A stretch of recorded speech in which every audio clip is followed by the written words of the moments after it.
Okay, I thought I'd have a look at why did ministers resign. There are three main reasons why ministers and cabinet ministers tend to resign from the government. One of them is if they've broken or cannot hold collective responsibility. The second one is if they've broken individual ministerial responsibility. And the third one is if simply they've been sacked by the Prime Minister during a reshuffle. So, collective responsibility. This is the concept or doctrine where everybody in the government must accept and adhere to decisions that have been made and reached by the government. So the cabinet make a decision, everyone in the cabinet then has to agree to it, and all the ministers and junior ministers also agree to that decision that's been made. If there's any disagreement over those particular decisions, they must remain private.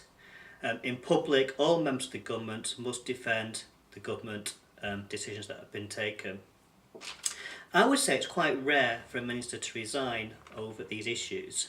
Cynically, you might say, that they can often stomach decisions they don't like and support them in public, thinking about their long-term future. But there have been occasions where ministers have resigned because they cannot adhere to collective responsibility. And I think two really good examples of this were in the Blair government was Robin Cook, who was the leader of the House, and Claire Short, who was the International Development Secretary. They both resigned because they couldn't agree to the war in Iraq. They resigned in 2004, I think it was, just before the final decision was made. More recently, you could argue that in 2009, James Purnell, who was the Social Security Minister, and Hazel Blears, who was Local Government Minister, both cabinet positions, they resigned following the local elections just before there was a reshuffle that took place in the government. They both claimed that they couldn't agree and couldn't work with Gordon Brown. So you might say that was a collective responsibility because they couldn't agree to decisions that had been made within the government. Okay, the second reason why ministers tend to resign is individual ministerial responsibility. This is the concept where ministers are responsible not only for their own conduct and behaviour and decisions which they make in their government department, but they must also take responsibility for decisions and actions taken by the whole government, the whole department of which they're in charge. I would say this is the most common way, apart from reshuffles perhaps, for ministers to go, and it's often down to their own behaviour. So, most within a couple of weeks of making this video, a couple of weeks ago, the most recent example of this was Maria Miller, who was the Culture Secretary under David Cameron. She resigned following an expenses scandal. Previously, you had Chris Huhne, who had to resign. He was the Environmental Minister. He had to resign over, I don't know how to put this really, driving licence point fiasco. You had David Laws, who was the Chief Secretary to the Treasury. He resigned after only 42 days in government, the shortest of any government minister.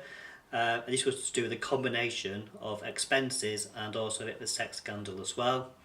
And then you also had Andrew Mitchell, who resigned as Chief Whip following his alleged calling police plebs.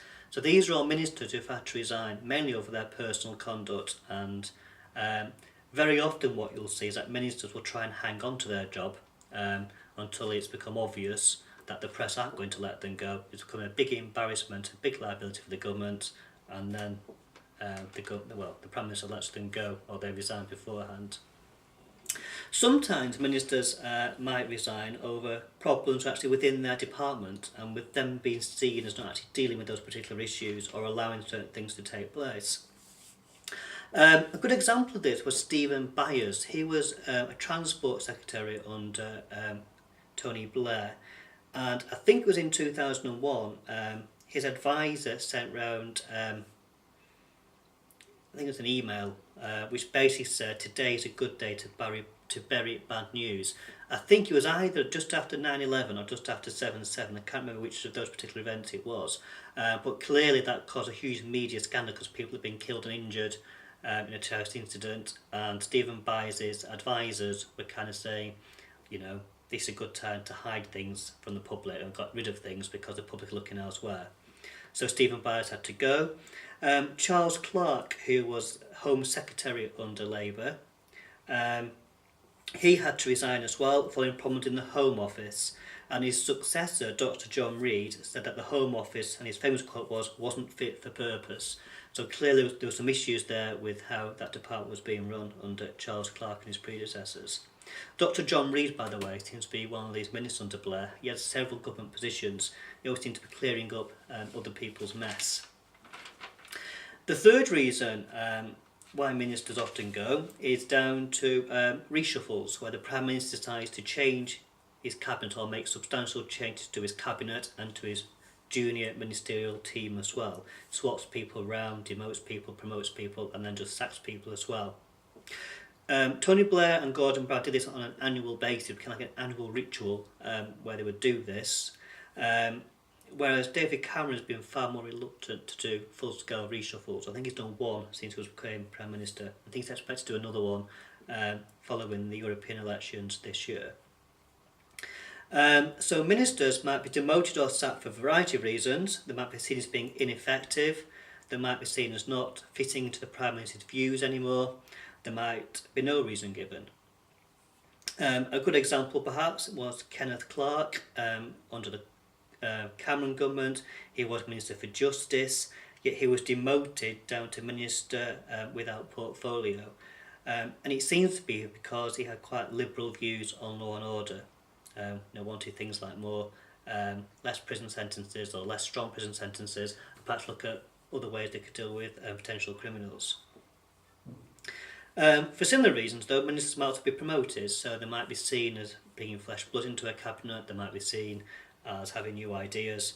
And some ministers, as I said earlier on, do seem to move from department to department, try if they're particularly good at certain skills. So Dr. John Reid, who was in the Blair government, he was in a number of positions. He was Defence Secretary, Education Secretary, Health Secretary as well. And he seemed to be mopping up problems in those departments and getting them sorted out. So clearly had a bit of a speciality at doing that role. So it'll be interesting to see with the reshuffle due in June 2011 whether Owen Pattison, who is the Environmental Secretary, survives that reshuffle following the perhaps fiasco regarding the flooding in Somerset. So ministers resign, I would say, for those three main reasons. The Prime Ministerial reshuffle, which is out of their hands, unless they've done a particularly bad job, cabinet responsibility, and also individual ministerial responsibility.